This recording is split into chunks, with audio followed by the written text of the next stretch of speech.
What is up, guys? Welcome back to the beginners series, and we're gonna go through some tools here real quick. Those are reverse benders. They're sweet. You want some big tweezers. Those are awesome. Tweezers but big. And then you want an X-Acto knife. And there's a few other tools that I'm gonna introduce later as I'm using them. But for some glue options, this you can pick up at your local hobby store. I know any hobby store sells this stuff. This is a more elastic glue. So it's a little bit more like elastic. It has a little bit of give to it. And here is your basic Tamiya glue. It's an ultra thin cement. This stuff, if you're a modeler, you gotta have it. It's literally for all plastics. You just gotta have that type of glue. But let's open the kit and dump all the parts out. But here's another tool that you're definitely gonna wanna have. It's these clippers. I got these at actually Hobby Lobby, and these are really, really good. They were like $7. Like, they're not that expensive. You could probably find cheaper ones online, sure, but you definitely want to have one of these tools, because if you have a better type of clipper, you're gonna get these type of, you know, indents on your model, basically all over. So obviously, all of your parts come in on sprues, and you have to clip out all your parts of the sprue. So you basically want to have the best type of clipper that you can get, because, you know, that's going to save you a lot of time down the line. Now, these ones are really good. I barely even have to file this thing, and it's already done. I typically don't really like how rough this file is, but there's all different types of grades of files. Those are the cheap ones that I found at Oshkosh, so I bought it, whatever. Sand it down, good to go.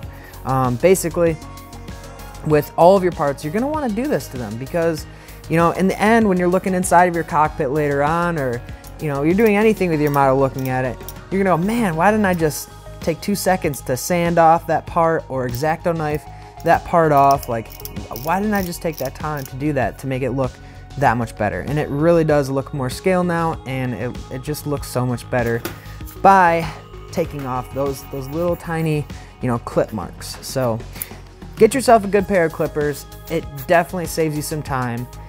This is a 350 grit or 320 grit sanding pad that I'm taking off the rest of it with, and it takes 2 seconds per part, so really not a lot of time spent there.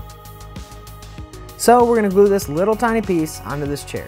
The reason why I'm gluing it first is because it really doesn't have any attachment points where it can actually stick to.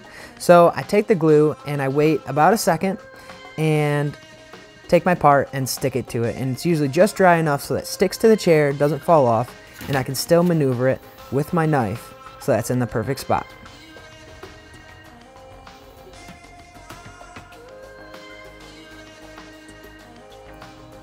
So just another touch there, and there you go.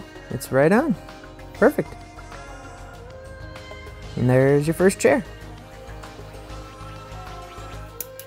So when using these clippers, you definitely want to have the flat side of the clipper towards the part that you're cutting out, and the edged part of the clippers towards the sprue, so that the edge that you're cutting is completely flat, and the edge that you're not cutting is left with what it left off on the sprue.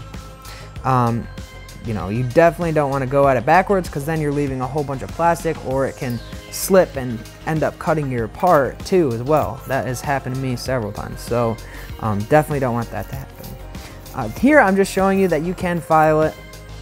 I really typically do not file anything. Like, my files are way too rough anyways. They're just some cheapies that I picked up at Oshkosh that I thought would work out, but really, I mean, they do work out just on different projects, like Tamiya putty, that's, you know, enamel and stuff like that, so on harder plastics as well.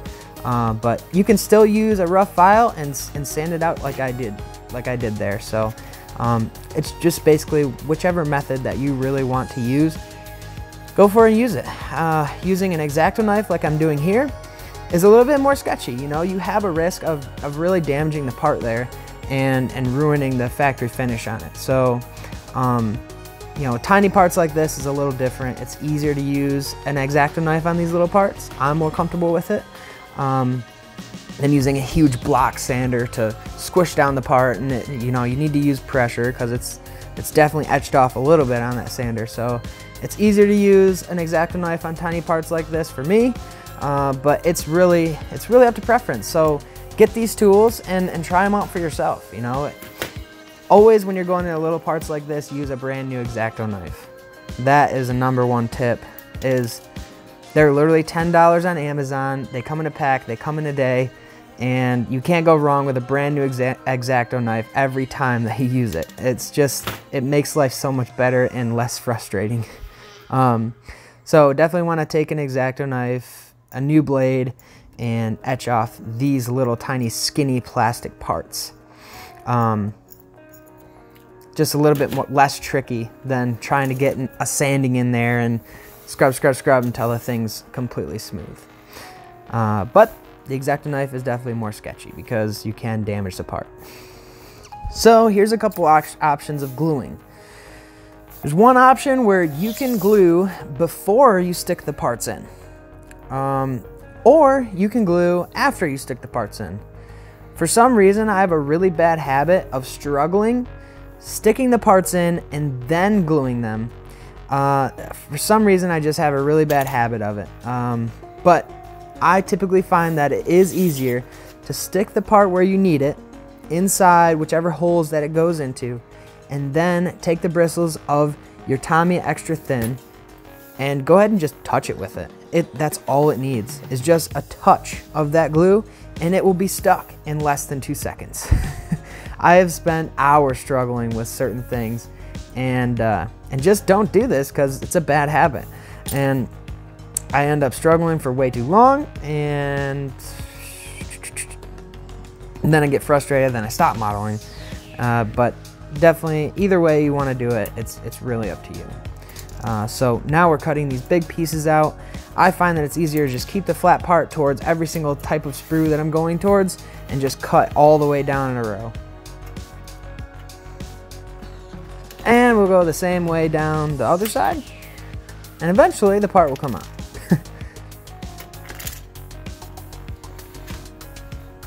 And here I am, like, oh, I can get two things at once. So when cutting out tiny parts, you definitely want to stick your finger on the tiny part underneath the sprue.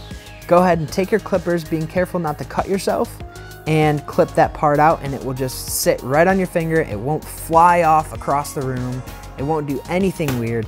It just sits right in your finger, and you just drop it right where it stands. So here I am. I was actually smart about this. After I had messed with it for a while, I put the chair in first, and then I glued it, and that seemed to be the way to do it. As long as you hold it upright and the chair fits in those little holes, you're good to go.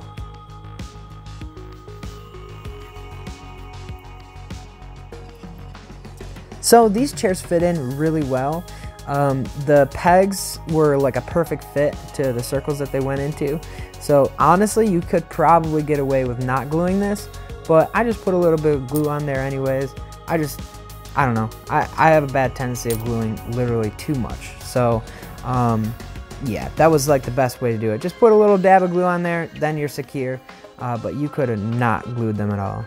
And these are little things that you need to cut out in the cockpit. I decided to show this because I was a little bit confused, honestly. So you just want that big piece there and that little piece over there. On the interior of this cockpit, there's literally 4 pieces that went into, you know, a dial here or a throttle or whatever was on there. I think that's the throttle. There was literally 4 pieces like this that went into the main frame, so it's very simple. It didn't take but 2 seconds to do all that. So apply that little triangle piece on there, and then I liked this way of doing it. I liked gluing this first. Gave that glue a second to dry up a little bit and get sticky, and it kind of stuck right to the model as I was trying to fit in that triangle piece at the front into the side rails. So I would suggest maybe doing it like this. I tried it the other way next, and you can see me struggle with it a little bit more. So this is the way to go. Glue it first, wait a second, stick it to your bottom, and finagle that triangle piece in. That was the best way to do it. Here, you can see me struggling, trying to fit all the pegs in together and make sure it's right. And it really, obviously it just didn't work well because I didn't glue it first.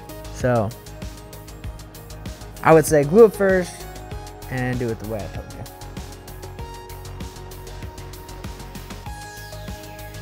And as you can see, I am still struggling with it a couple minutes later, but I guess that's part of the game, struggle. But anyways, here's the finished cockpit. It looks great, it's really cool, but stay tuned for my next video. I'm going to start painting this thing, and if you hadn't seen the unboxing video, check that out too. Thank you guys for watching. Let's get back to building.